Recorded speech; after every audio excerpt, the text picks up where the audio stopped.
Celtics Beat is brought to you by PrizePicks. We've arrived. We've made it. It's another new week of Celtics Beat. Adam Kaufman, Evan Valenti, our special guest, Chris Forsberg, NBC Sports Boston. Great to have Forsberg back with us. Ed, you know what time it is, right? You know what it is. I hate this is like a 3-week bet now that it's now what it finally is. August. It's August. It's August. I don't know Yeah. why I decided that was a big deal a few weeks ago, but I did. And it's just the countdown to August. I'll tell you, I'm happy I gave you shit for it because you needed it in that particular time. I did. You know, there's nothing special about August in the NBA season other than, I guess, you know, in recent years, we've seen some Celtics activity in the month of August. And that maybe that Forsberg is what I've been trying to will into existence because I know you're not looking to do any more than you've got to do in the off season. You know, the grind of the season. No, I'm bored. I'm ready for don't something. say that. Things will happen if you say you're bored. Well, so first off, you'll be good come late September when training camp opens. But listen, I just think August. I'm not convinced Simons is going to be here, much as I actually want him to be. I certainly don't think Niang is going to be here. I haven't, put boots in the sand that Hauser's sticking around. I feel like there's still something coming. And again, maybe I'm just trying to will that into existence. Well, we're gonna get an ownership change in August when the league finally approves that. So that'll give us a little burst of content. We'll see if Bill Chisholm has a introductory press conference and stuff like that. So we could see some activity. Guys will be coming back to the area. I suspect we'll get a little bit of news. I don't know about the roster stuff. Like Brad gets his work done, and then he can kind of sense when the league's going into hibernation. If there was a Simons or deal out there, and I'm like, if I'm putting odds, I'm thinking it's Simons more likely than Niang or Hauser. Sure. I would say we'll see if anything happens, and maybe as we get closer to camp, teams start looking at their roster and going, oh wait, this is the team we're taking into the season, and what else can we do to tinker? And you're not wrong. The Kyrie trade was in August. Drew was technically September. There's been stuff that goes down throughout the months. The Celtics won't just disappear, and they'll have ears open if teams want to talk. But I don't know. I thought Brad was pretty definitive there in our last press conference when he said, we're not going to give up assets. The suggestion being that's sort of where they're at now, that if teams want to make a move, they're requesting the Celtics attach draft assets, and they're not going to do that. And so maybe go into the season, get a look at this thing, and maneuver from there. If we've talked about, I'll just give him a nickname now. It's not a good one, but it rolls off the tongue, the alliteration of it. We've talked about, Benevolent Brad before, and his honesty when he's doing the press conferences, the fact that he is generally, very forthcoming with anyone listening, be it you in the media, be it fans. Like he kind of is, for lack of a better way of putting it, he kind of telegraphs his moves to a certain degree, which I have always certainly appreciated from Brad. That's not to say that he doesn't do things you don't see coming. I think the beauty of Brad is I'm jumping in. I need to take. I don't think you're wrong. I think okay. I do parse a lot from what Brad says, but I do think you have to be careful. Draft night, he's sitting there saying we really want Luke and Al back. I don't think he was lying in that instance, but I think we all knew the financial were unlikely, and so some of it's posturing, and some of it is trying to give us a little glimpse into what he's doing. Again, you have to I think if you read between the lines, you can see what they're trying to do. And again, I don't think this is a set roster. I kind of chuckled when he says, if this is the roster we're taking into the season, we're okay with that. I'm like, are you? But I trust him when he says, they can see the good in everybody, maybe more so than we can from the outside. And I'm sure they are comfortable going into the year because it's going to be a weird year overall. But yeah, I'll keep saying it. I've been saying it since probably whatever the day of the Simons trade or was. But this won't be the roster we see. If this is the roster on October 22nd, I'd be surprised. If it's the roster on February 22nd, I'd be super surprised. And if it's the roster on June 22nd of next year, then something downright shocked. Yeah, and so so just kind of trust the process. Patient with Brad. I think he's they've got some maneuverability in terms of what they want to do, and I think they're still kind of figuring out what path is the most prudent to take forward. Careful with that trust the process stuff around here. Well, it failed, so we can make fun of it all we want, and then you can rebrand it, which is great. That's the idea. Yeah, I'm with. I in terms of like trades, I think Keith Smith had this like a while back. I think they have to wait. Well, because they announced it the July 7th, so nobody can be traded, I think, until the earliest September 7th. I think it's 60 days that you have to do. So we're still in this holding pattern. You aggregate, if you move a guy one on out, you can move him immediately, I believe. But if you're trying to aggregate contracts, which presumably would be something you'd want to do if you're going to move a Niang or whatever, like then you're going to. We had Weiss on with us, and I think Weiss was the one that said that just took note of the fact that there was no introductory press conference with these guys, and that tells you, at least in part, they're still at least exploring moves, trying to, this isn't like, these guys are definitely part of the team and all that stuff that historically, you would do after a trade or a signing or that type of thing. So you're not closing the door necessarily. No, but as Forsberg sort of alluded to, we'd be a little shocked if both those guys were on the roster still come February trade deadline. Like I am of the opinion that I do think Brad likes to just, there's a term he used a lot when he was coaching, shake the snow globe a little bit, just like to throw some random person out there that's not usually with this unit to see what it looks like. I do think he wants to see what this team looks like. I mean, I think they know they have no big man depth, and I think they're aware of the fact that their starting big man now is like probably Nemesh Keita, if we have to be honest about it. But I do think when it comes to Niang and with Simons, especially if people are asking for a draft, some draft capital to move off these guys, because I think he's like, well, let's see what they can do. And I'm of the variety of, I think they'll wait a little bit further into the season to see what this team looks like so they can address what they really need. More like, I think, now correct me if I'm wrong, they traded for Derek White like in January that year, right? It wasn't a February deal. It was a little bit earlier than that. Yeah, it might have been the end of January on that one. That was usually that I joke for years, like Brad made a move in January, and Danny before him. Like I remember being in on like a early January vacation when they traded for. Oh geez, now I'm gonna blank on it. It's gonna bug me so much. But it was like one of those years where they were just making roster churn. February 10th, 2022. Really? Later than I expected. Yep. I do remember we had a trade deadline special where we talked about it, so maybe that one was. But I bet if you went back through the archives, they made a deal with the Grizzlies in January one year, with the name I'm blanking on. It's like there's just always like I go back to it. Like Brad doesn't procrastinate. A lot of people wait to the final buzzer. That puts undue pressure on you to make moves. Part of the reason they moved JD Davison, probably in part to give him a chance to latch on somewhere, but also because like you can't go into the season over that second apron, even if you want to eventually get under it, because now teams know you're in a tight spot. You've got to shed money. Now they could have waived guys and like they could have figured that out. But again, I think you don't want to put yourself in a position where you're compromised, and like they're just trying to maintain that sort of flexibility. Like they don't have to make a move right now. They probably want to make a move, but they can chill on it for a little bit. Guys, there was no big Celtics news in the past week per se, but I do think there was a very interesting article from Steve Bulpett, Heavy.com, a guy that we all like and know and respect, admire, all of these things when it comes to things that he has to say on the NBA and in particular the Boston Celtics. Now, I say that to also say, I don't care if this report is from Steve or from Shams or from CLNS's Bobby Manning or from Chris's teenage daughter. None of this matters to me because I'm not sure I have the mental, the emotional bandwidth to play this game. Here's what this is. Steve received a text from a scout. I think it was a text from a scout at the CP3 Elite Camp in Las Vegas, Chris Paul's camp, where Jayson Tatum was. And Jayson Tatum, I'm just going to give you the whole quote about Jayson Tatum here. He was moving really well is the headline. Might have been a slight limp or something, but the surprising thing to me is that he didn't have a boot for any of it. Now, I'm no doctor, but I've seen guys coming back from the Achilles tears. He looked way ahead.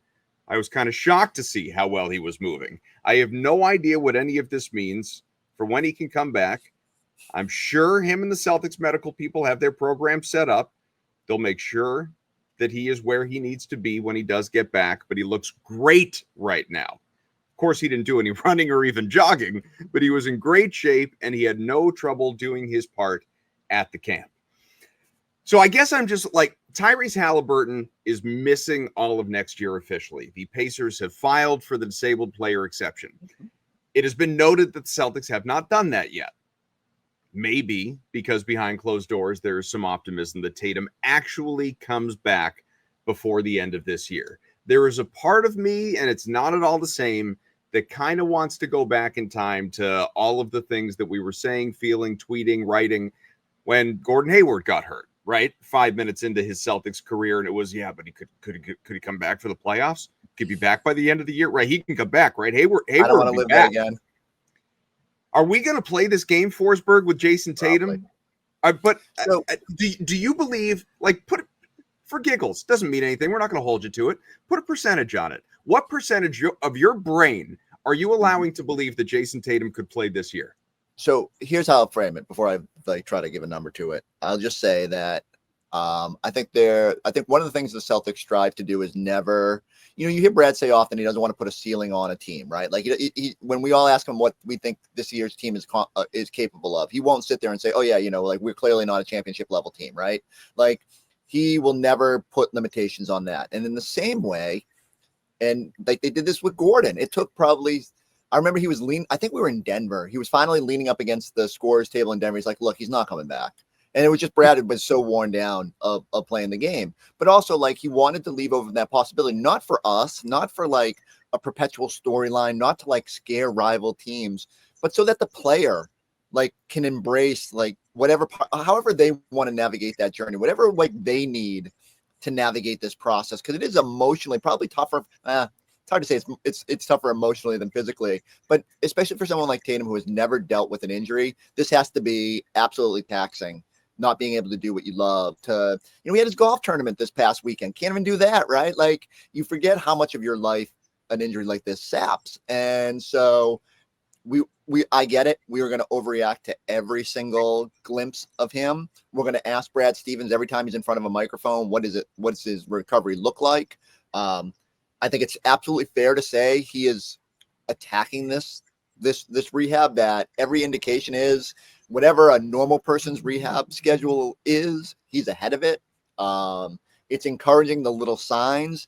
And yet I don't think in the big picture it changes how I would navigate this process. And I just don't expect the team to put him out on the floor unless you get to March or April and you feel like there's a benefit to him shaking some rust. And I don't know if that's worth the risk.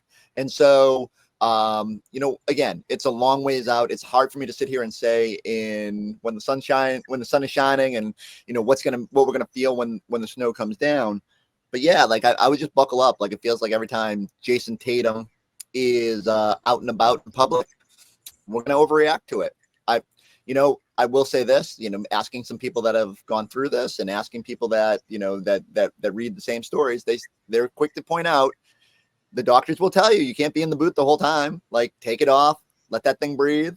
It's good that Tatum is already at that juncture because there are people that are probably this far into their recovery and can't do that. But I don't think it's we're all going to overreact when it's positive. And then when he comes into a youth basketball clinic with the boot back on, we'll sit there and say, oh, that's interesting. It's just part of the process. But I do hope, I go back to it. I just don't think they want to put any sort of limitation on him. Let him do this at whatever pace he wants to do it. And when you got to really cross a bridge, that's when the medical people step in and say, does this make sense? And we'll get there. It'll be believe me, it'll be the biggest storyline by the end of the year when depending on how this season plays out. So what's the number? I am, put it this way, with Gordon Hayward, I probably put 50% of my brain to work every day trying to figure out if he was going to come back because it was such a perpetual storyline. The chances of him coming back are higher than the amount of brain power I will put into it. I'm just going to blissfully ignore everything as much as I can. I'll put 2% of my brain into it, and I would say there is a 5% chance that he is back on an NBA court before the end of the season. The one thing that's interesting about this whole thing is if you think he's coming back before the end of the season and you think that the Celtics are going to be in a place where they can contend for a playoff spot, the last thing I want Jayson Tatum doing is playing playoff games on a brand new Achilles here. Like, talk to anybody that's played in playoff games or just the discussion that surrounds playoff games. It's a whole different animal. It is way more intense. The body gets beat up. Guys play through stuff anyway because they know it's like, so Jayson Tatum's coming off a devastating injury, one that he's never had before, one that takes usually a whole year and plus change to come back from and be normal again. And so we want him to come back and play the hardest type of basketball humanly possible. I think that's insane. I just think that's crazy, especially, again, knowing nothing. We don't know anything. As people have pointed out, people are like, oh, one leg is kind of way bigger than the other. Yeah, that's the dirty little secret of tearing your Achilles. Your entire calf atrophies. And then you have to spend the entire year building it back up to be what it used to be. And so after doing all that stuff, you want to put him in the hardest games humanly possible against, I don't know, a team like the Cavs or the Magic or whoever the hell is in the top three, who are going to be – the Celtics aren't going to be sniffing the top half of the Eastern Conference playoff picture. They're going to be in the bottom. So, Chris, why are we even entertaining something like this when you're trying to maintain the long-term effect on Tatum's career? We want him to play the hardest of the basketball immediately coming off this devastating injury. And I think if I've lived this life long enough, I know the Celtics and the player have had that conversation, that they're all on the same page about how they're attacking this. But again, like, they're never just going to say like, oh, you're unequivocally not going to be back. Like, could he be back on a practice floor? Could he be, I don't know, doing much more than what we're seeing now? Like, there's small steps to this. It's just, I won't allow myself to be the guy who sees Gordon Hayward shooting in a chair with Danny Ainge on the floor and thinking, okay, yeah, he's definitely coming back. Like, it's just, we understand this. You got to handle this right. The worst possible scenario would be to rush this thing any more than it needs to. So I think some of it too will, like, the conversation will shift based on how the season plays out. If the Celtics are way more competitive, like, it's only going to add fuel to the, like, could he come back fire? If it goes the other way, like, maybe we all kind of take a step back and we're like, oh yeah, there's no reason to rush this, to overreact to that. But, I get it. It's going to be Celtics catnip. Like, we're going to want to see these things. We're going to want to see the progress. I don't begrudge it. Like, I'm going to write 12 of those stories over the course of the year because, like, people want to hear that stuff, and that it is encouraging to hear even the baby steps along the way. We just have to keep the perspective of what it means in the big picture. Let's take a quick break. We'll return with Chris Forsberg after a word from our good friends at PrizePicks. PrizePicks is the best place to get real money sports action. With over 10 million members and billions of dollars in awarded winnings, PrizePicks has made daily fantasy sports accessible to everyone. You just pick more or less on at least two players for a shot to win up to 2,000 times your cash. You heard me right. 2,000x. Run your game all season long on PrizePicks. Flex play, baby. Changed my life. Changed Adam's life, as he's currently finding out, having fun with PrizePicks. And it could change your life because you only need to hit 2 out of 3 to get some money in your pocket, in your wallet, or whatever you wanted to call it, in terms of your inbox on PrizePicks, whether it's your website or it's the app itself, right? And Kaufman, very sad. Summer League's over. No longer can do the Summer League sickos, which I was really enjoying. The Summer League sicko lineups that we were putting out there, but we're gonna go to baseball for the first time in 2025, and we're gonna visit an old friend to start things off, Kyle Schwarber, everybody's favorite guy that got away. Well, they're taking on the Yankees this weekend. What's up? Kyle from Waltham. Yeah, dude, the best. I loved it. And it actually stuck. It was very, very good. Schwarber playing at Yankee Stadium, notoriously easy for left-handed hitters. Schwarber, a lefty. We're going more than 0.5 home runs versus the Yankees on Friday night. We'll go to the Sox for the second leg of this particular lineup. Narvaez, to me, and Barrett, who we had on earlier, we talked a little bit about a pre-show, had a great stat. Narvaez, way better at home for the Red Sox than he is on the road. It's over 300 at home. So with that in mind, we're going to do Narvaez more than 0.5 hits versus the Dodgers. And then our last one, we'll keep it, again, somewhat local here. We're going to go Matt Chapman against the Mets. More than 5.5 fantasy score. So if you don't know what that is, just a little quick heads up. Like, depending what you do in the game will get you a certain amount of points, right? So you hit a single, 3 points. Double, 5 points. Walk, 2 points. You get the idea, right? You add all that up, that's the fantasy score. Matt Chapman, for what it's worth, last 5 games, averaging 14 fantasy points per game. So that's just to tell you, 5.5 seems like a lock. So just to tell you one more time, Schwarber, more than a half a home run. Narvaez, more than half a hit. Matt Chapman, more than 5.5 fantasy score. Flex play, Kaufman, if I hit all 3, 4.5x. Love it. Love those. That's and then if you pretty go good 2 to me. out of 3, still 1x. That's still a win in my book. Again, PrizePicks, only one doing that. Getting your money couldn't have been any easier either. I use Venmo. It's the easiest way to do it. Goes right in your account. Super simple, super easy. Kaufman, even you can do it. And in as little as 15 minutes, you just watch that money roll on in. PrizePicks, so many different ways, obviously, to collect after that initial deposit. And then from there, just tail F. Really, that's what I've been doing. Download the app today. Go to PrizePicks, download that app, the code CLNS. You get $50 instantly after playing your first $5 lineup. Again, download the PrizePicks app. Go do it right now. Well, after you listen to this show. The promo code CLNS. You get $50 instantly after playing your first lineup of only $5. PrizePicks. Run your game. Let's get back to the show. All right, so Chris, we're talking about this Tatum story, obviously, and I guess one part that we've left out, you can tell me if it means anything, is I said how the Pacers have already officially ruled out Halliburton, and they did that not so they could squash his hopes and dreams and optimism and everything, but so they could attempt to help themselves, obviously, in a wide open Eastern Conference by applying for this disabled player exception. What is the link between the DPE for the Celtics, the ability to do that, if they made the same decision and wanted to apply for this? What is the link between that and their current salary situation, obviously just under the second apron, all of that stuff, to where maybe financially, I mean, you can connect these dots. You're more into the cap weeds than I am, obviously.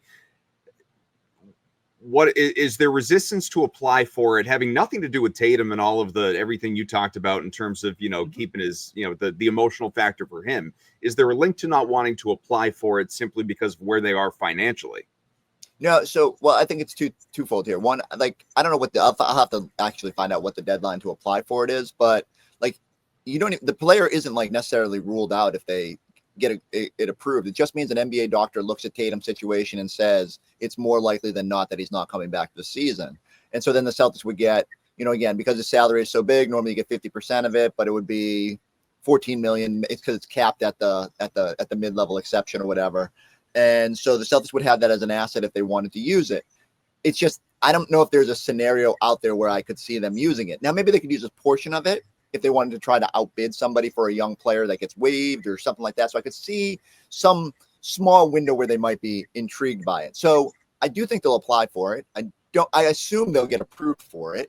And then I don't know that whether that will matter, like whether they'll use it along the way. Again, if you can use just a slice of it, maybe. I don't see them using the full $14 million, despite my desire to try to trim enough money to go get Robert Williams out of Portland with it. But we'll cross that bridge when I bring it up every pregame show during the season. Deadline's January 15th, by the way. Okay. Well, and I wonder if you wait until January 15th, does it get prorated to the point where you apply for it? Like, you just got to apply for it now. There's no point not to. I assume it's just like literally just paperwork that they're either waiting to do or that we're just behind on the reporting on it. Mm-hmm. And so we'll see where that lands. Again, now, can they use it? If we believe that the Boston Celtics are more likely to trim money during the season than necessarily, they can't add, right? They're not going back over that second apron. But if they made enough moves and cleared enough space, it would come down to the quality of the player. Is there someone that you thought was a long-term fit for this team that was available that, teams make weird moves all the time. Guys become available or someone gets hurt, maybe to play it off the Lillard situation where, a guy tears his ACL in the first month of the season. The team is, for whatever reason, needs to waive him to start moving the process forward. Celtics could swoop in and get a guy like that with the right clearing of money and such. So I just think, again, it's a avenue to be opportunistic. And yet I struggle to see if the team is, if let's say things don't go well and they are a lottery bound team or a play-in team or whatever the case may be, the more likely scenario is in February, you're going to be trying to trim money and trying to probably get under the tax. So you're definitely not going to use a $14 million asset to then add money back in. So I just think it's more likely that it's a tool if you need to add a smaller salary and you're trying to get a low risk, high reward type player. That's probably more for future, although I think they have to be in the last year of their contract. So you're kind of banking that they'd come back to you anyway. You just gotta like navigate. It's a tricky needle to thread based on where the Celtics are. Feels like a TPE to me, like just something that you can have in the tool belt, but it just goes to waste. And because look, how many times have we all gotten, again, hours and hours and clicks and pages out of a lot of TPEs TPE content that have never, and a lot more coming. I know, but nothing's going to happen with it. So my expectations, if they somehow apply for it and it gets, they get granted the exception, I don't expect them to use it at all. I just think it's there. Again, it's there just in case. I just don't. First off, there's not a lot of things that Boston can really do anyway with most of the guys that are worth anything anyway already signed. I mean, there's like a Jonathan Kuminga Hail Mary potential that we discussed with Jared Weiss a couple weeks ago, or like a Josh Giddey similar idea in restricted free agency. You can find a way to pull this off, but I wouldn't expect anything to happen. Very similar to again, we've all been. The TPE, I mean, the Evan Fournier TPE situation, go back all the way back to that. After that, I'm done with the it's still the largest TPE in the history of it. Nothing happened. Nothing. I don't expect anything. So, even if they do it, I would not get super up in arms about the idea of using it. Nor will I get upset when they don't use it. I'm just gonna be like, whatever, we're moving on. It's all fine. But to discuss it, Kaufman, I don't mean to poo-poo your question because a question needs to be asked. I just think it's just not going to happen, buddy. There's nobody out there, really. It's good to have every resource available, and if you need it, you can use it, right? But same deal. I think part of the reason, and maybe part of why they don't want to apply for it is the insinuation that they don't think he's coming. It's just so nuanced, and I think they know too that it's just so unlikely that they will use it, that there's no urgency to necessarily cross that bridge. But hey, maybe something weird happens in the NBA. I go back to it. Every year somebody pops onto the market, and every dollar you have available to try to win a tug of war, if you think there's someone long term, it's helpful.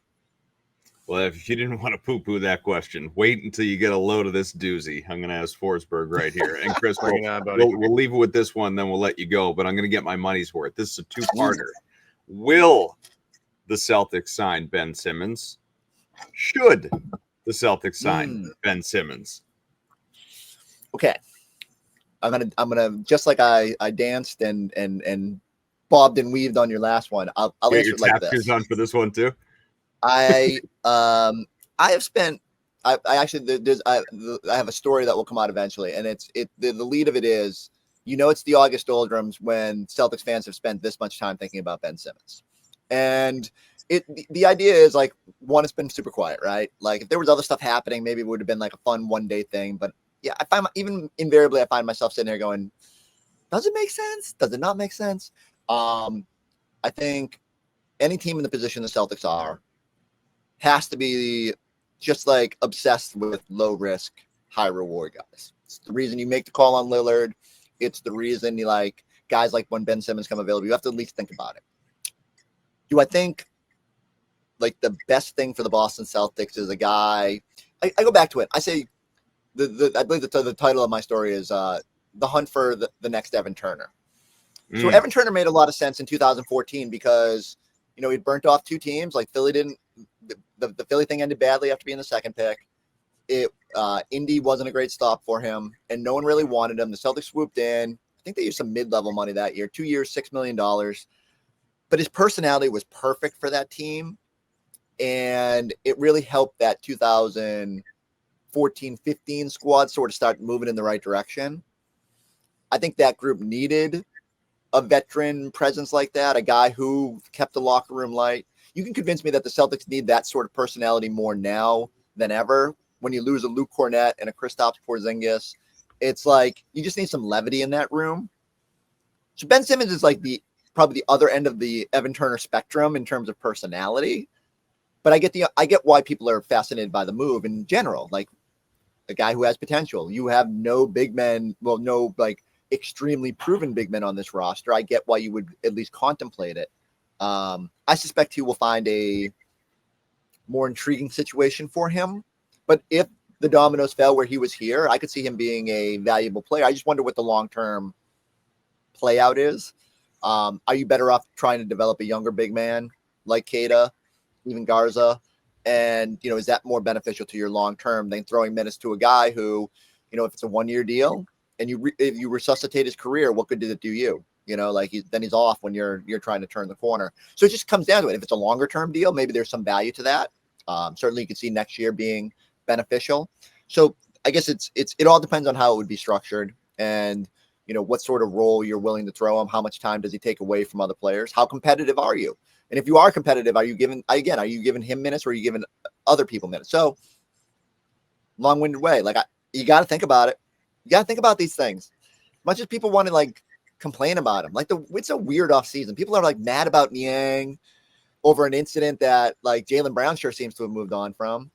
People are mad about even thinking about Ben Simmons. You gotta think about these things. Do you want to be competitive? Do you not want to be competitive? I think there are a lot of people that don't want to be competitive this upcoming season. They want the draft. So maybe that's why you go get Ben Simmons the following year. I always like when people say if you're trying to tank, then go get Ben Simmons because based on how the teams he's been on have performed. But I do think I keep asking people that were around him in Brooklyn and LA and just what was it like? And it was weird to see him fade from the rotation in the Clippers. Kind of proved that they just didn't believe in him in that situation. So what's the upside? Do you think he's a role player on a contending team?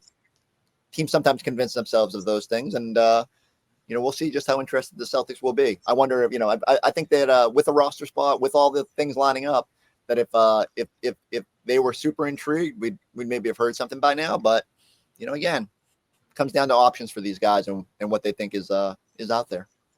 I'll tell you the upside for me and what's expected to be a down year. Ben Simmons, I just pulled up the log. He hasn't taken a three-pointer since the 2022-23 season, and he took 2 of them that year. I want Ben Simmons in a Celtics uniform so that Joe Mazzulla just jacking threes. He pulls the reverse corner. I can't wait until Ben Simmons is out there taking multiple three-pointers in the same game, let alone a singular season, because Mazzulla would go to town on his ass if he didn't. Oh, I'd love to see it. That's the upside for me, Forsberg. All right, you've sold me on the entertainment factor of it. Chris Forsberg is on Twitter at Chris Forsberg with an underscore. Plus, he has a super secret account that he's out there watching you on, but you don't know what the handle is. He is a writer and talking head for NBC Sports Boston. Forsberg, thank you so much. Enjoy what's left of summer. You got a solid couple months ahead of you before training camp gets here, and we may bug you again before that happens. Golf left, baby. Feel free to bug me, but I can see the sun starting to peek out, so I'm going to go enjoy that. Later, all right, we'll let you go. We're going to keep talking for a minute, but Forsberg, we'll see you later. All right, so 2 things. We can, because we leaned into Chris being the guest, we can react to these a little bit more, and then, we'll sign off, not keep people forever today. I want your thoughts on Simmons, obviously, and I also, this is as far as I'm going to go on the Jayson Tatum thing. I don't, you can, whatever you want. I'm not going to go crazy. He is unequivocally not going to play this year. That's probably Brad telling you on the phone right there. Just end it right here. He's not playing this year. For all the points that we have discussed in past shows, what you brought up earlier about postseason basketball, if the Celtics are fortunate enough to be there, just the general what's life after that injury look like for an NBA player. And if people have not done that research or heard our past shows, it is bleak. Historically, doesn't mean it's going to be bleak for Tatum. There are a lot of things he has going in his favor. The players who have suffered this injury in the past did not. So I'm not saying Tatum can't or won't be the same guy upon his return. But that return, Ev, is not coming this year. It's not. It's just not. 1,000% we are not seeing Jayson Tatum playing for the Celtics during the 2025-2026 season. It's not going to happen. And if I am wrong about that, I will happily tell all of you that I was wrong, and I will address it and offer my thoughts at that point in time. But between now and then, and whatever reports about how great he looks, sounds, feels, moves, all that stuff that we're going to get in the months to come, I don't care. As someone that bought in on Gordon Hayward's going to be back and was woefully wrong, I'm not doing the same thing on Tatum.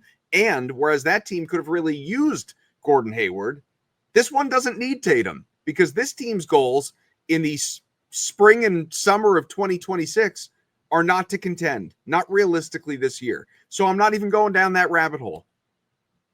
The thing for me is like I two things. One, I'm enjoying the fact that every time they can show you that he's out of this boot for at the moment, they're showing you whether he's at this camp with Kemba, going to, I think it was Kemba have like a wedding or something recently where he was at this camp at like McNeese State or Chattanooga or wherever he was, at a camp without a boot off. And then he's at Chris Paul's camp, no boot.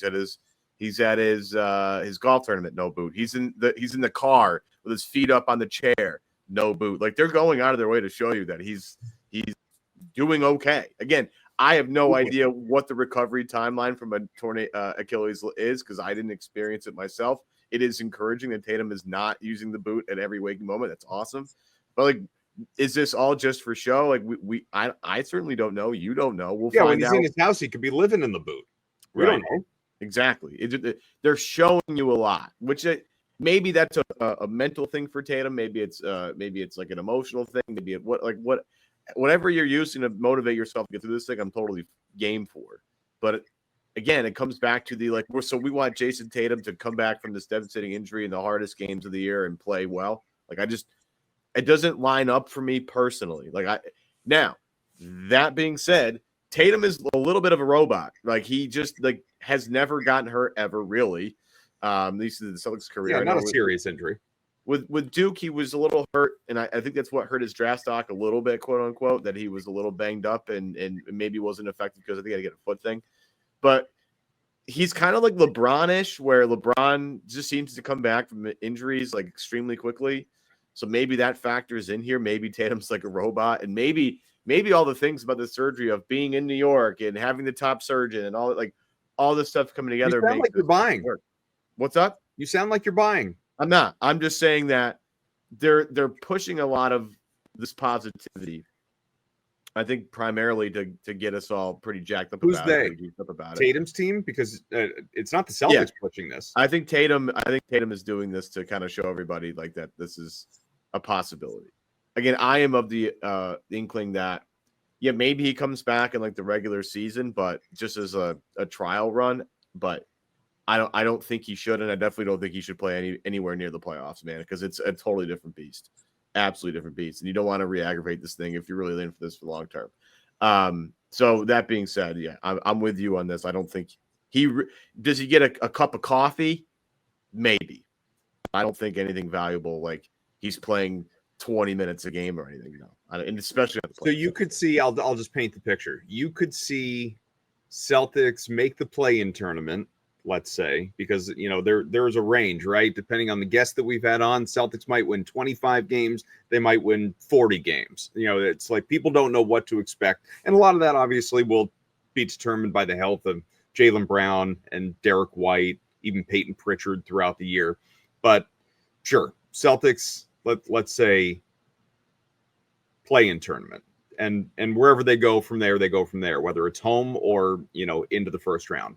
But let's just say they make the play-in tournament. You're saying you could see a situation where maybe early April, if he's ready, Jayson Tatum comes back, plays in a couple regular season games, but then you get to the play-in tournament where it actually matters and the intensity of it all ramps up. And all right, well, that was fun, but you're going to be sitting in street clothes on the bench watching. Yeah, think about those games at the end of the season, right? It's usually against like the Washington Wizards and the Charlotte Hornets and like these teams that aren't in it, where Boston rests guys.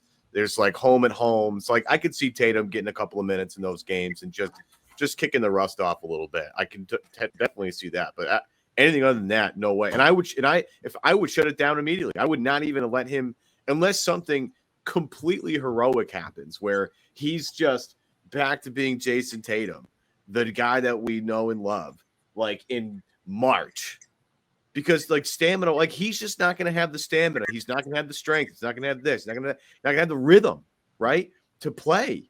I'm not saying he couldn't, but in basketball terms, and I don't know what it would be across sports. Like maybe there's something more miraculous that's happened in football. I'm just not thinking of it in the moment. But they're like in basket, it would defy medical history in the NBA if Jayson Tatum was back at the end of this season and looked like himself.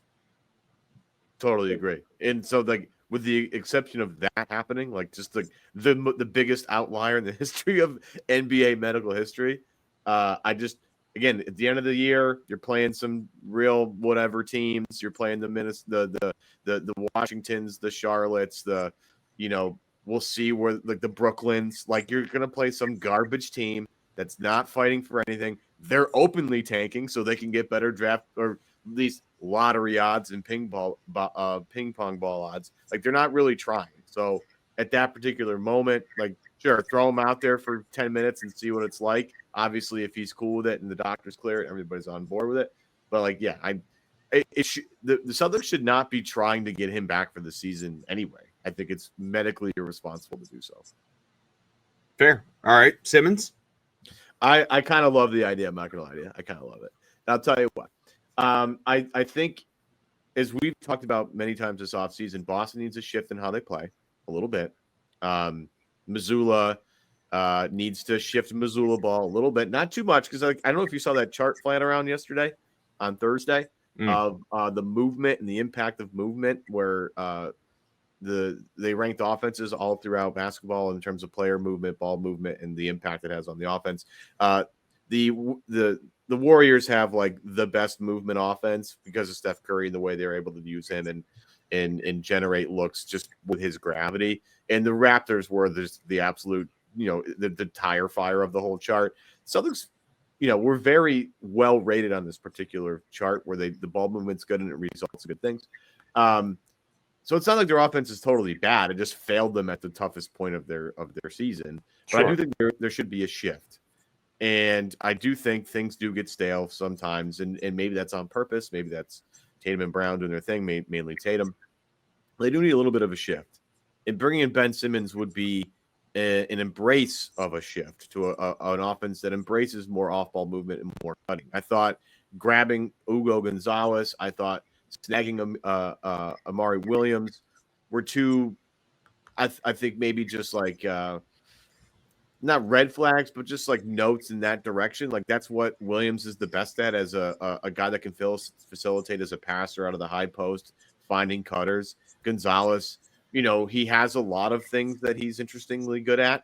One of them is his off-ball movement as a cutter. And we saw that a little bit in Summer League. So I think that's sort of a shift to that, maybe that. And I think Simmons would embrace that, like as a small ball five initiator. I think it'd be really interesting. He's a defensive player that can switch. We've seen that in the past. Obviously, he has limitations. We all know that's been on display for his entire career. There are good things too. And good coaches normally magnify the things that you are good at and then try and hide the things you're bad at. And maybe there's a way to do that with Ben Simmons. I would embrace it wholly just because their entire big man situation seems like a tire fire right now. Oh, it's awful. I realized that I just wanted to pull up Ben Simmons. I'm shaking my screen as I do this. Ben Simmons' size. He legit 6'10"? I mean, he's listed at 6'10". I was going to say 6'10", but whoever knows if it's legit 6'10". But well, they say Tatum's 6'8", and he is actually 6'10". Yeah, I mean he's listed at 6'10", 240 on ESPN. Basketball Reference has him same weight. I mean, I'm sure they update this stuff at the beginning of every season and whenever they do their measurements. But maybe. It's funny. It's not that he isn't a big in terms of the size qualifications. Of course he is. But, we've always historically thought of Ben Simmons as, a guard. Or maybe a wing. And look what happened with that. Look how great that's worked out. For sure. No, I mean, look, I always want to snicker whenever we talk about like Celtics big man depth, and they've got the worst big man depth in the NBA. I mean, can we even attach the word depth to it? They don't have a big man to speak of. Yeah, they have guys that meet the qualifications because of their size, but they don't have not one big man on their roster that another team would be excited to have. Not one guy. That's not even hyperbole. That's just true. Yeah, right. Let alone a start. Like, to me, when you start to talk about depth, that implies that like at least you're happy with the top of the chart. You know, you're happy with like the guys who are starting, but you need to improve what's behind them. Forget depth. They don't have a first option, a second option. Like there's no, forget like when you had Porzingis and Horford and Cornette, and then it's like, all right, like these are our main guys. And then what do we have behind them? Okay, we have Kada and Tillman, and it's like, how's our depth and all? Fine. You don't have the guys at the top of the list. Everybody left or was sent away. Like Porzingis was traded, and it made sense. I support the deal. Horford, is not officially gone, but he's not coming back. Cornette took his payday. Good for him. But you don't have anything. You have nothing. And I mean, like Simmons would vault to the top of the list. just if nothing else, because of name recognition. Doesn't mean his performance would be that of Kada or Niang or Tillman or whoever. But like, this is why I harp, probably foolishly, on they're not done yet. They're not done yet. There's got to be something coming. I can't fathom. And I know it's a gap year, as we keep wanting to call it. I can't fathom the Celtics opening the season with this roster. It's like it just doesn't track to me. It doesn't. I can't compute it. It does not make sense. I can't do it until I see it, and it may happen. But until I see it, I can't accept it. It's possible. I mean, I've been kind of banking on it being more possible than not, but we'll see. I mean, like, Weiss, as he said a couple weeks ago, or maybe last week, I don't know, they all kind of blend together now. That they haven't announced those guys for a reason. They're still looking to move them, and we'll see if they end up doing it, But it's just going to be a weird year, and it's going to be, I think that's what we come back to, is like it's going to be just the weirdest year that this team has had in a long time. And maybe it's necessary just to kind of reset everything and get a better look at what the next generation of this Celtics core looks like. But, it's going to be okay. I think it's going to be all right. Would you see Porzingis' quote about how the Hawks might have a better roster than when he got traded the last time? I thought that was comical. Yeah, that I didn't see that specific quote, but I saw the remarks about how there's a higher ceiling. I don't know if he meant for the team or for him personally. I think he meant for him personally, because obviously that team won a championship. Like, how could that was a historically good team. How could the ceiling be higher? Maybe he meant in terms of his role and what he would be able to achieve there, because he's not, playing second, third fiddle to as many guys as he was in Boston, led by a couple of clear superstars, at least one superstar in Tatum and annual all-star, perennial all-star in Jaylen Brown. Even White was going to get his, and occasionally Holiday was going to get his. Like, Porzingis wasn't always the 2 or the 3 or even the 4.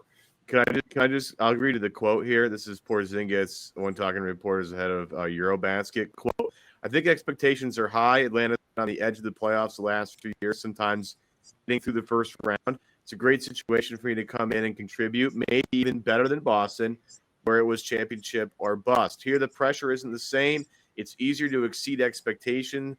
That's a better position to be in, and it's in our hands now. I think we can surprise some people in the East. I just think this is lip service. There's no way he actually believes that, because the Celtics team he joined was one of the best. So I don't think basketball. I don't think there was anything incorrect about that quote. He didn't say the expectations are. He said the expectations are, lower because of where he is, but therefore it's easier to please fans because the bar is set so low. It's not championship or bust in Atlanta. See, I can't relate to what it's like to be a Hawks fan. Obviously, I've grown up with that, mentality of well, I guess it grew into championship or bust more so, as we got into the 2000s. But even in the stretch of the 90s when things weren't going well for the city of Boston in terms of sports more often than not. There was still the we still got to get back to the top of the mountain and the pinnacle and all what we are historically and yada, yada, yada. The Hawks are not that, and Hawks fans are not that. But I'll tell you what, if I'm a Hawks fan, which again, can't imagine, but if I'm a Hawks fan and I hear that quote, it would kind of offend me. It would put me off. You say it's lip service and maybe a good, to me, that would rub me the wrong way. So what? You're all high and mighty, on sitting on your high horse there in Boston, winning championships where everyone's talking about winning titles. And now you're coming here. And if you make it to the second round of the playoffs, as opposed to getting out in the first round, we're just supposed to be satisfied. No, F you. That's the Boston part of you coming out right now. Maybe, I don't know if Hawks fans feel the same way. Well, that's why I said I can't relate, but go ahead. Look at that quote again. That's how that sounds to me. It sounds very dismissive. I can see how you could say that. I have a different approach with it, but I think he's trying to at least, be a little more encouraging with the situation that he's in, being might surprise people, might sneak up on some people. We might be better than people think. I think he's just trying to. I think he's trying to not placate, but I think he's trying to encourage his fan base a little bit. But you could easily take it that way and not be wrong about that. I'll tell you that right now. I thought it was funny. I don't think it's a bad quote from Porzingis in terms of his intentions. Oh, okay. I just don't think it comes out the right way. Yeah, it's hard sometimes to see it in print, and be like, what was the inflection in the voice behind the quote? I'm reading it off its screen. I don't know how he said it, but sure. I don't know. I found it hilarious that maybe it's even a little bit better than the Boston situation. No, you're lying. That's okay though. I appreciate it. Thank you. I think on a personal level for him, when we're talking about his stats, his the score sheet, all of that stuff, it could be a better situation. Could be if he can stay on the court, stay healthy, contribute all. But as a team, for his career legacy. All of that, that's not a better situation. Yeah, he's never going to have a Celtics-like situation again, probably for the rest of his life. Right. And most guys aren't. That was a very, very special team, obviously. But he could go to Atlanta and put up numbers. I'm not defying that. Yeah, I wonder how they'll use him. It'll be interesting. But how I know it's August? We just spent 5 minutes talking about a Kristaps Porzingis quote, and he doesn't even play here anymore. Right. That is all right. Well, I guess if ever there were a sign that it's time to go for this week, it's that.